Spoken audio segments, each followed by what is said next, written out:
Greetings everyone, welcome to this new video. We're gonna take a look at my strongest character so far in 3.7. This character is a Slayer crit Cyclone character and it's incredible because it has 8,000 in effective health pool. It has about 20 million in DPS.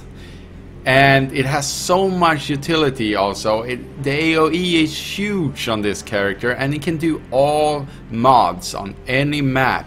So whatever you're doing, if you're going for bosses, it can do it in an instance. If you're going for mapping, it's incredible because the AoE is covering almost the whole screen. And if you just want to level with it, I mean, it has 8k and it has so many defensive layers to it, so you would never die. I just did 100 beach maps, which is my tier 16 elder map, and I didn't die once. And I used them up to maximum. That means I val them, I put sextants on everything, and I put beyond on every single map of those. And yet I did not perish to these mods. So there's a few things that are gonna be expensive, but this is far from a super expensive build. Like if you go for two-handed or dual wielding foils, which can go up to like 30 exalted for one weapon. This is just a slight upgrade from what we had on my previous build guide, which is the non-crit version of the Slayer build. So without further ado, let's just jump in, and as always, all the information is going to be in the description, the path of building, whatever links I'm using in here, and whatever suggestions I have. So let's just jump into it. We're going to start off with our gear. For our centerpiece, we have our self-crafted blade right here, and I have a video on that which will be at the end of the video, so if you go all the way to the end you can get the link to that video, or you can just go directly to my site and see how to craft these. So I used an exquisite blade because swords are much more inclined towards crit builds, and as you can see here, the implicit is global critical multiplier 60%, which is huge. It's gonna have a little bit less than access in pure damage on the weapon, but it's gonna make up with that totally if you go crit, which we do. So you're just gonna find that fortify mod, you can just la-di-da, you can watch the video, and hits can't be evaded is very good on this. Then obviously we can't spec into resolute technique on our tree because that means we don't crit. So no more talking about this sword because I have a whole video on that. For our helm, Devotor's Devotion, we give a lot of survivability because of the chaos resistance, because that's our only weak spot, I guess. Movement speed, a lot of armor. The reduced global physical damage is a little bit bad, but yeah, whatever. Some interact speed, and of course dexterity, which we need for blood rage especially. For our chest piece, we're gonna go with Comb's Heart because Comb's Heart is king in this game, especially when we have a 6-link weapon. When we have a two-hander, why not go for the one that gives us maximum life, and it synergizes very well with our health pool when it comes to our ES also, which we'll talk about in a minute. For our amulet, we're gonna go with this one. It's the Rasa Salute because it gives us extra melee damage on full life, which we're at all the time because of Slayer Leech. Increased movement speed, some rest we actually need on this build because we are starving on rest quite heavily. Increased movement speed, melee weapon attack range, and everything good. This one is made for Cyclone. For our ring, we have two pieces here that we can fill up on extra resistance. So you want to have as much resistance as you can as possible. So let's start with a ring. As you can see, I only went for life, a lot of resistance, and some then I crafted -2 mana cost on skills because I want my Cyclone to be free, so I have mana cost on both these rings. You don't need to go for the expensive one, you can just go for the free chaos one instead of the one exalted one. It's plenty. For our boots here, same thing here. I crafted these myself. So first off, I fossil craft these with enchants until I hit something good. This one is extremely good because attack speed scales very well with our build. Then I just alteration orbit until I got the chance to gain an endurance charge. I know you can do the leap slam and endurance charge on melee stun, which is all the time, but I noticed that don't have this up all the time, especially on bosses and stuff like that. So this, well, this is not going to be up on most bosses anyway, but this gives me an extra defensive layer without even thinking about generating endurance charges, which is very good, which means that we have endurance charges full, we have frenzy charges full, we have power charges full, so we have every charge up at all time here. For our second ring, and of course some resistance, we need resistance on this, heavy resistance, so go for a two-tone boots. For our second ring, I crafted this one, so I just alteration spammed it until I got the level 12 assassin mark on hit. Tried to get the level 12 because it gives some extra critical to damage and stuff like that, and yeah, so it's very good. So just look at my mods here. I go for shock nearby enemies for 4 seconds of my new focus, because this, especially on the monolith, as soon as I hit my focus button, that increases my damage with millions. That means I'm gonna melt anything that stands in front of me by just hitting this button. So very good mod for, yeah, just incredible DPS. So it scales very well with high DPS already. And some expensive here at 0 acuity, I don't know how to pronounce that. It's insanely good, because that means we don't need to spec into Valpack, because it's a little bit out of our way, not that much, but on the tree. So we save some points not going there. Plus it gives us critical strike chance, life, an insane amount of armor, and of course intellect, 80 intellect. That means we basically are all the way to our cap when it comes to infused channeling, which is our hard part to get with this build. So you already are there with the intellect, so you don't need to spec into anything more on this build, because you get the rest from the tree and other things. What do we have left? We have left our this one, and I did a video yesterday on this, or I don't know when I'm uploading this, but a few days ago at least, and thing that it goes with. So Soul Tether gives us life leech, not to remove the full life, and gain 6% maximum life at maximum energy shield, which means it synergizes very well with this timeless jewel I have right down here. So it gives us gain 20% maximum life as extra maximum energy shield. So that means I'm gonna have 1550 energy shield plus Slayer Leech. That means here I can spec out of all of these, because Endless Hunger is not that good. We're only taking it because we want to get the Brutal Favor, which means now we can spec into both of these and keep the best node in the game. And you can see there's a lot of damage mods on this one, but this one deal up to 15% more damage to enemies based on proximity. It's just as good as all of these together. So that's just how more and increased work in this game. So that was all the gear pieces. So it synergizes very well. The only thing that is hard to get is the synergize of resistance. So I am resistance cap here, but it's right on the money right here. So yeah, so if you want every single piece that I have, it might get a little bit expensive, but it's not unreachable like a headhunter build or dual foil build or something like that. So let's go to our next step. Next part is flasks, and we have of course we have our bubbling divine life flask of heat here, because I like to have my freeze on my life flask, because that's the emergency button I always click when I am completely stuck. So that is just for my muscle memory, so I always have the freeze on the life flask, so I try to at least.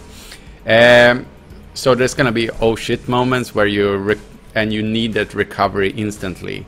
So, and also I don't want everything to be instantly, because the freeze duration and stuff like that, it wears off as soon as you hit full life. So it might be a good idea to have this exact flask I'm having here, and of course quality up all of your stuff here.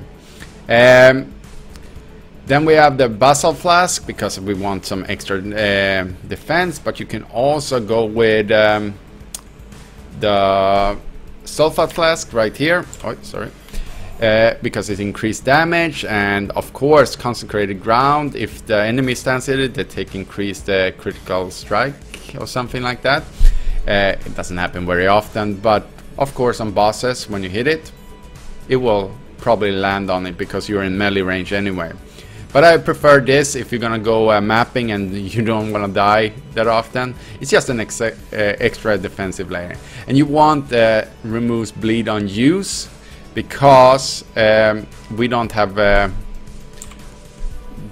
endless hunger. So that was the only thing good with this node right here, immune to bleeding while leeching, and we're leeching all the time. So, but this is plenty, and if you ever quality it up, it's gonna be up all the time while you're mapping anyway, and the bosses normally don't put bleed on you.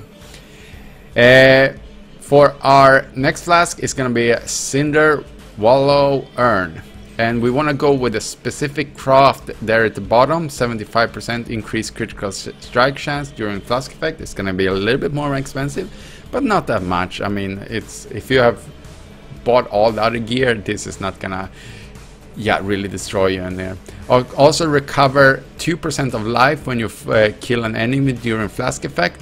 I think this, because I just ran every single mod with this build, and I think this doesn't count as leech because I didn't know leech maps. I might have just been lucky, but I'm pretty sure this doesn't translate as leech. So it basically makes us be able to do every single mod in the game, and of course we have a life flask anyway, so it's not gonna really be dangerous, and we kill almost everything instantly. And next one is Lion's Roar. Super much damage because 25% and more is so much better than increased, and chance to cause enemies to flee, some extra defensive layers, and it pushes them back. Some extra defensive layer can be a little bit annoying on some, especially if they have that bubble around them, the proximity shield. Very annoying, but you just stop spinning for a while and then just go into the bubble and then start spinning again. You can see me probably on the gameplay that I'm doing that sometimes. And then I have the Quicksilver Flask, of course, because movement speed is king with this build, and I'm immune to curses because that means every time I hit it, I'm gonna take away all curses, all mods that on the maps that gives curses. You can also go for the increased movement speed affix on the flask, but I prefer to have that extra defensive layer. Also, it negates temporal chains, which means that you don't need to switch. I started out switching these two, but then I just ended up using this all the time. So these are my flask. Depending on the situation, you just switch whatever you want. Next is our jewels, and as you can see here, this is our crown jewels. Yes, I know, puns are real. So bad, so bad. Dad jokes here. As you can see here, all these nodes here are super bad for us, but if we put this one in, and if you have the right, you will not maybe have the exact same mods, but we can get some insane synergy here with going. And we want this one, the Corrupted Soul. That is the main point with that, but you can divine this as many times as you want until you get the right ones. This was the first one I got, so yeah, I don't know if I got lucky, if there's much better ones out there. So so you get that Corrupted Soul, which is our main point, but also you get the 0.4% to attack damage leeches life. You might want to have this one either on a jewel or somewhere in your build or somewhere in your gear, because I noticed I did not have it anywhere, and it was lucky that I got it on this node right here. And my POB, path of building, will not be accurate because it will not show all of this and the energy shield I have and stuff like that. So just take that into mind. Then otherwise we have normal jewels here where we just want to fill up our resistances, of course, because we're starving on those. We want maximum life, 8% maximum life on every jewel. That is always a must. Then the best stat to be had is global critical strike multiplier. Anything with multiplier for our build is incredible damage for us, because we're a crit build and we have getting close to 100% crit, which means that multiplier is gonna increase our damage so much. So try to prioritize, but they're gonna be expensive. Of course, other stats work, so like attack speed also scales very well. Normal damage, yes, it's pretty good, but the other two are much better. So just take those in mind. Just go to the affix site, go through the whole list of affixes on jewels, and I go for normal jewels, not the abyss jewels, because I find these much better for this kind of build. So try to find the best ones for you. Skill gems, here is where you can go in multiple ways depending on what content you want to go with. That means that you are, if you're going for farming maps like I did, then you might want to opt into some more AoE, because you're gonna kill everything at once anyway. Or if you want to go for boss killing like Uber Elder, then you just switch 1 or 2 gems and then you're golden for those kind of content. And if you want more survivability, then you switch something else. So I'm gonna go through my main links here first of all, and I go for, of course, for my Cyclone, it's gonna be level 21, because that gives me one extra stage, which gives me extra range for my Cyclone. And of course, and really important is infused channeling, because it gives us more damage. Again, more is very good, and some more survivability to the whole build. So I would not change this one. I know it's a little bit of downside to get intellect, but we get 2 items here with intellect anyway, so we're already getting it for free, so we don't need to spec into anything anyway. So then we have Impale, which is extremely overpowered in this league, and we also spec into it on the skill tree. You can also get the jewel for it, the Watcher's Eye, which gives us 2 more of these Impale stacks. But those, I think those are very sought after and very expensive. I'm not even taking a look, because I have no slot for it anyway. And I've also added this into my path of building as an extra thing, because path of building can't calculate a few things like pride and impale and some of the slayer mechanics. Also brutality. That means we are no chaos damage, no elemental damage, which means nothing to us, because we would not scale that anyway. So this one gives more physical damage again, so the downside does not affect us. Melee physical damage, also more, scales very well, nothing to say there. And this is where you switch out. Pulverize gives us extra area of effect, and it gives us quite a lot actually. But if you want more damage on bosses, for example, we would just switch out this gem, damage on full life. And again, we're on full life all the time, because this belt gives us Slayer Leech, which means we're gonna be at full life at all time. I know some people are concerned that you're technically not at full life at any point when you're having blood rage up and stuff like that, but you are. It's tested and it's proven, so don't worry about it. As long as you're hitting an enemy every 4 seconds, you're gonna be at full life. So those are my links that I go for my main setup.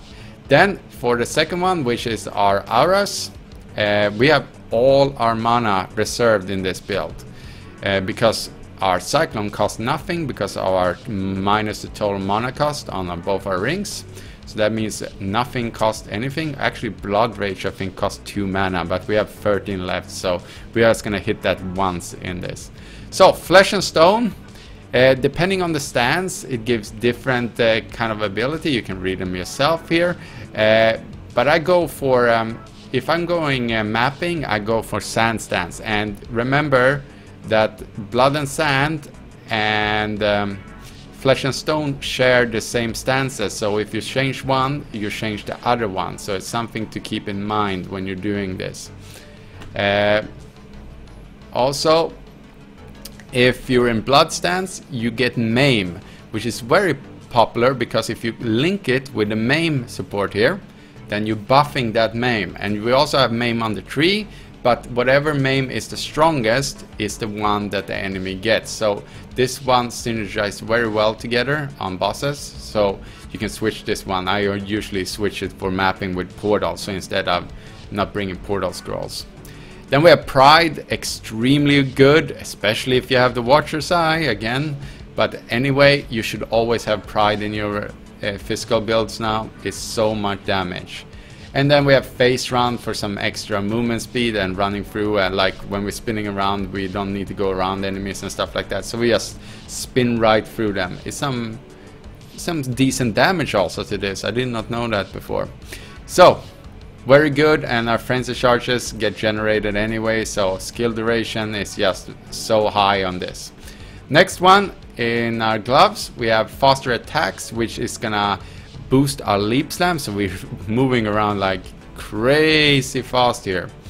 And we have blood and sand. We don't need to link it with anything, so we can put it anywhere. And blood and sand, depending on what we have here, we get extra area of effect or less, and if we have blood stance we get more damage, so we obviously want to go for that one bosses, but otherwise we go for sand. And endurance charge on melee stance, so if you land on something you will always, or if as long as they have full life, you will always get an endurance charge. But we have endurance charge generation here, but if you don't have these boots, then you can go for this kind of gem. Last one is cost when damage taken, and I went for Molten Shell because I just wanted to test it out. You can also go for Immortal Call, it's very popular. Let's see if I have it. Yep. And Blood Rage, of course, Blood Rage is king in this build because it gives us frenzy charge generation, some attack speed and stuff like that. Oh, physical damage leeches life, so we actually didn't need that.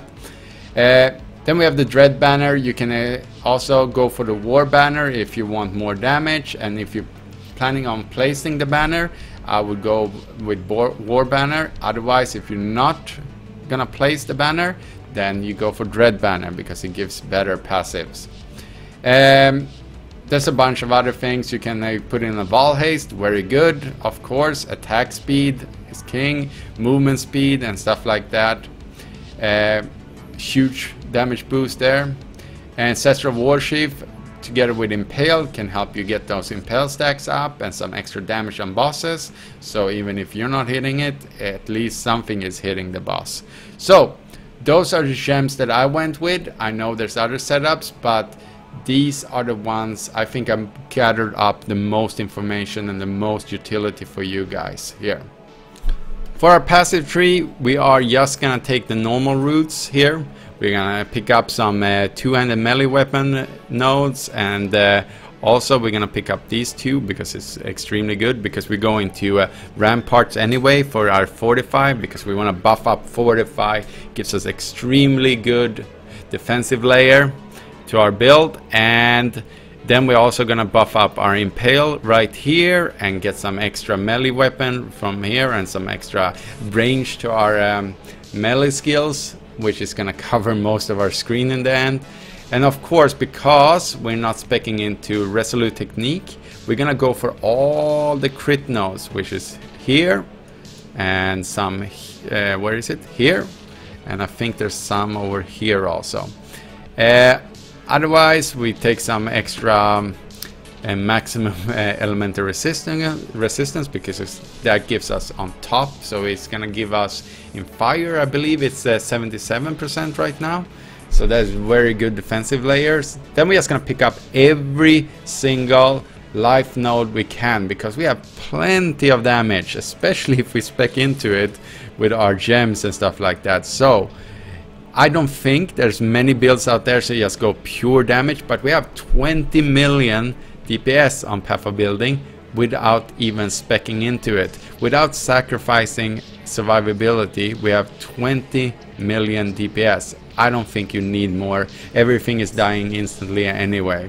So there's just a good choice right there. And we obviously want to go for our jewels down here so we can get the Corrupted Soul for the 20% maximum life and extra maximum energy shield. So of course we want to hit this wheel up here, and otherwise it's just normal swords node here. And as you can see somewhere around, is it here?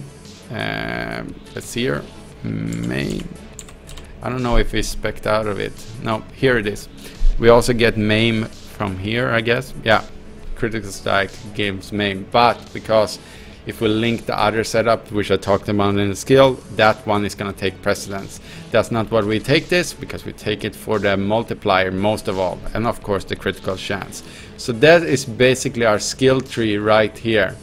I think this is the most optimal way of building it if you want to go for survivability and damage. If you want to go full damage, then you might want to travel up here for some more crit nodes.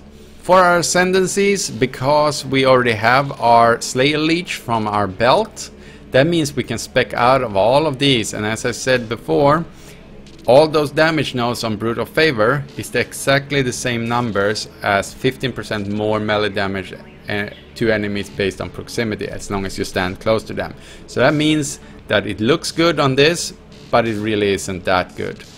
So of course we want to go for Headsman and Bane of Legends, because they gives us makes us be able to do any map mod in this game, and I mean every map mod in this game. Also more damage against bosses and stuff like that, and we're always gonna kill, so they're more damage all the time. Bane of Legends, of course, the calling strike there, when it's 20% lower life when hit by a kill, it just completely wipes them. Makes bosses like Lost Faces of Uber Elder, Lost Face of Shaper, and basically any boss out there or anything like that, just super simple. So anything with a huge health pool, this is a great node. You should not spec. And we can also get some movement speed there, attack speed and stuff like that. Then we come to the other ones that we could take now because we took the belt. Otherwise you kind of need to go up here. You can still go without it, but I would not recommend it. Overwhelming is a new node in 3.7, and the same with Impale. We're gonna take this one because it brings our base crit of our weapon from to 8%. So if we take a look here, our is pretty big right now, it's to 6%, but if it's 8%, so all the increased critical strike chance is gonna just scale on top of the 8% instead of the 6. It's gonna make a huge difference. And also gives us survivability, and I don't know, that middle stat there, I don't know. We don't really need it because we do a lot of damage, and when we need it on big bosses, there's not gonna be much enemies around anyway, so it's a meh. Impact is gonna be +2 to melee weapon and armor attack range. Very good, because we want to scale as much area of effect as possible, because then we don't need to stay in maps as long as we need, more than we need to. Also increased area effect per enemy killed recently up to 50%. That means 10 enemies and we're up to the maximum stacks. That means the first pack we hit is gonna be at maximum. Deal up to 15% more melee damage based on proximity. Again, we're standing in melee range. We're gonna be pretty close to the enemies anyway. All of these are very good, and because we already have hits can't be awaited on the weapon, we don't really need to spec into anything like increased global accuracy rating or something, so that's kind of a dead stat. But the same thing goes for the tree. That means we can drop a lot of nodes that we don't need anymore on the tree, so I really recommend to go hits can't be evaded. For Pantheons, I go with Soul of Lunaris because it gives me extra physical damage reduction, all the enemies around me, and most of all because I like the clear speed of it, increased movement speed for each nearby enemy up to 8%. Also, try to upgrade it. I did it right now. I can't believe I missed this. The whole league I've been playing without any upgrades to my Pantheons. Yep. So it gives us some extra, because it's those pesky things like the monoliths, because they send out a lot of projectiles. It might save you a lot of projectiles, a lot of chaining going on and a lot of spell damage and stuff like that. So you might want to go for an upgraded version, and it's gonna take you no time to get there. If you have this gear, you should have this already. Soul Shakari I always go with because it's immune to poison. That is the best one, honestly. Then I can just completely neglect that one. I don't know how much damage it actually does, but I always take it for some extra damage reduction. Also reduced chaos damage and reduced chaos damage from over time while in caustic ground. That means all those mods doesn't tick away together with our blood rage, so that is pretty good. Otherwise you can also go for Soul of Solaris. I know this one is probably better with bosses and stuff like that because it gives us more damage reduction on overall, but I always go with Soul of Lunaris because of the mapping potential and all the other things. For our bandits, I suggest that you go with Kill Them All. That means we get 2 extra passive points, mainly because there's so many insanely good nodes in this new passive tree in 3.7, so I would not take that away, honestly. Also, if you're already spec'd into something else like a Lyra, that gives us a multiplier and some extra elemental resistance, which means that you probably don't need that much elemental resistance on your gear.